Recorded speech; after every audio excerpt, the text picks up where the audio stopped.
Good afternoon সবাইকে। সবাই কেমন আছো? আমি তো খুব ভালো আছি, আশা করছি তোমরাও খুব ভালো আছো। তো এখানে অন্নপ্রাশনের মেনু নিয়ে চলে এলাম। এখানে মেনু কার্ডটা খুব সুন্দর লাগছিলো দেখতে। আমি তো তাকিয়েছিলাম, এত সুন্দর দেখতে লাগছে মেনু কার্ডটা। আমার তো খুব ভালো লাগলো মেনু কার্ডটা দেখে। আর সেদিন এত এনজয় করেছি, আমাদের ফ্ল্যাটের নিচেই হয়েছিল, তাই খুব সবাই মিলে আনন্দ করেছি।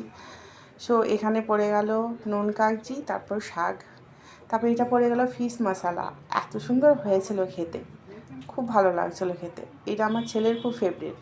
বাড়িতে বানাই, তবে সেরকমভাবে হয় না।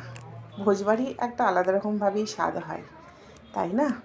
তো এখানে ফিশ মশলা শেষ হয়ে চলে এলো গরম গরম ভাত। ভাত নিলাম, তারপরে আমার ফেভারিট চলে এলো ঝুরি ভাজা।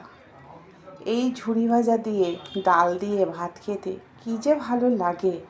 বাড়িতেও বানাই, তবে এইরকমভাবে স্বাদ আসে না।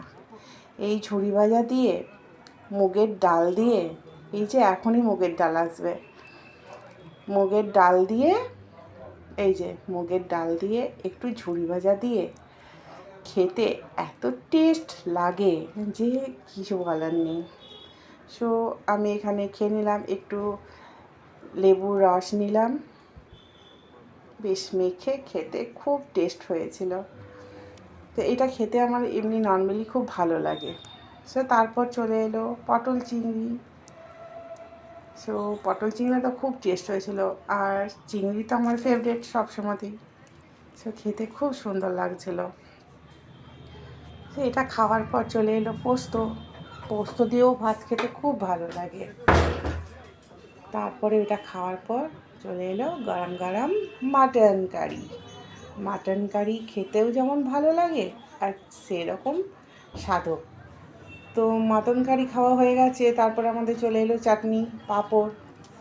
চাটনি দিয়ে পাঁপড়টা এরকমভাবে লাগিয়ে খেতে কি না টেস্ট, বলো বন্ধুরা? আমার মতো কে কে এরকমভাবে খাও? তারপর চলে এলো মিষ্টি। এই মিষ্টিটা, ভাপা মিষ্টিটা খেতে খুব ভালো লাগে। তারপর চলে এলো রসগোল্লা, তারপর চলে এলো আইসক্রিম।